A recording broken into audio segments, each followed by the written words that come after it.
Imagine your mother-in-law coming to stay with you for 3 weeks over the holiday season. So we just went through December. Imagine having to buy the gifts, wrap the presents, clean your house, decorate. If you're hosting, you're buying all the food, all the while you're still working full time, shuttling the kids back and forth. December is chaos. And your mother-in-law, she's staying with you the entire time while you're doing it. So after years of going through like this structure, you decide, you know what, I think it's pretty reasonable just to ask her to come for a week rather than 3 weeks. Your husband agreed. So he calls his mom up well in advance just to let her know, these are the dates that work for our family. We're just going to do a week this year, not 3 weeks. A few days after that phone call, you guys get a text with her flight information and she books it for 3 weeks. So your husband does exactly what every husband should do. And he calls his mom up right away. And he's like, hey, mom, you're not going to like this, but you're going to have to change your flights. We told you these were the dates that work for our family. You didn't listen. I know there's going to be fees. I know you're not going to like that, but it is what it is. She laid on guilt trips, pitched a fit. He weathered the storm, minded his boundary. She gets off the phone. And instead of paying the fee to switch the date, she cancels her trip altogether. Just cancels Christmas for herself. So she doesn't come. It isn't involved with Christmas at all. First year ever. And she just goes silent and pouts for weeks. Like it was awful for the family because she's always there. So everyone just felt terrible. They really second guessed and questioned, like, was this boundary worth it? Like, oh my gosh. Well, fast forward to present day. So 2 years later, and the listener's father passes away.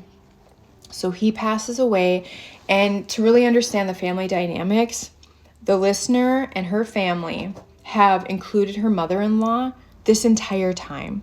So if there is a vacation, an anniversary party, a birthday party, just any kind of gathering, they include her. So they always want to make her feel welcome, which means the mother-in-law was very close, or at least she thought, very close to her dad.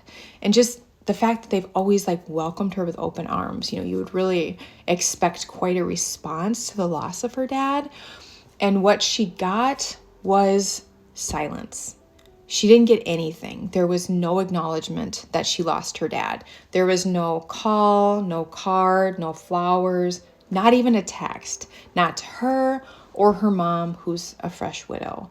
So she's just crushed, thinking this is retaliation for the fact that we held our boundary 2 years ago. That's what she's doing. She's making me pay. So she's hurt, kind of trying to process her own grief, but is really baffled by this behavior.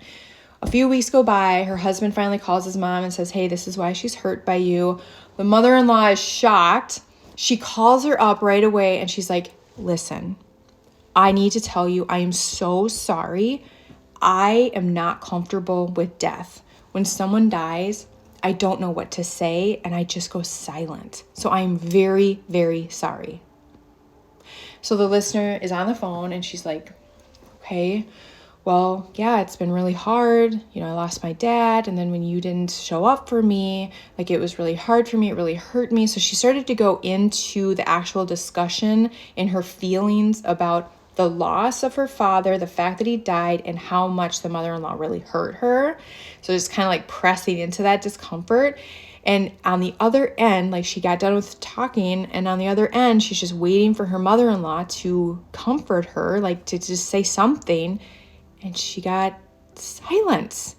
And she's like, are you kidding me? You're calling me to say you're sorry for this behavior, but yet you're doing it again? Like, I'm done. So she got off the phone, told her husband, I'm not comfortable with your mom coming into our house anymore. So until I forgive her, she's not welcome here.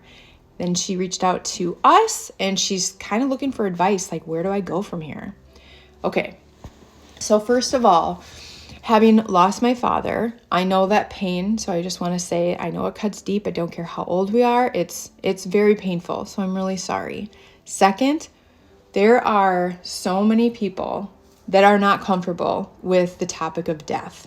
And we all have different thresholds for discomfort. And I have seen again and again, like in real time, people can be boisterous and confident and charismatic. And the moment death, the subject of death is brought up, it's like, they freeze up.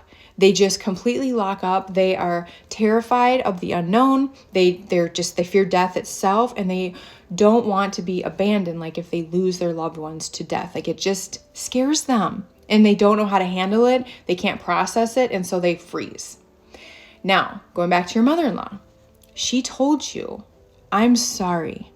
When the topic of death gets brought up, I don't know what to say, and I go silent. I'm really sorry. So she told you what she does when death is talked about, and then you talked about death, and she was silent. So she told you exactly what she was going to do, and she did it.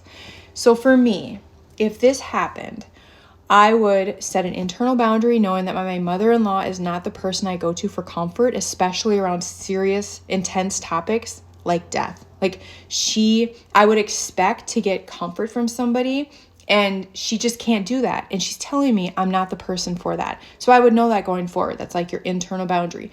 And then I would forgive my mother-in-law, because not only did she come to you and say she's sorry, she came to you and apologized. She didn't have to. She could have stayed away from that discomfort and just said to her son, tell her deepest condolences, I'm sorry, like I can't get into this. Like this makes me so uncomfortable. She didn't. It made her so uncomfortable, and she came to you to say she's sorry.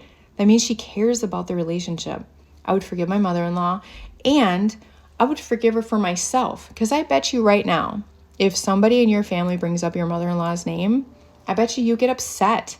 Like all that resentment, it's like a heavy load to bear. Like it's a weight on your shoulders. You're already grieving your dad.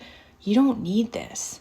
And so for me, I would forgive her because she deserves it, but I also would forgive her because it's a gift to myself. I wouldn't want to be weighed down with the burden of resentment. That is just my take on this. What would you do?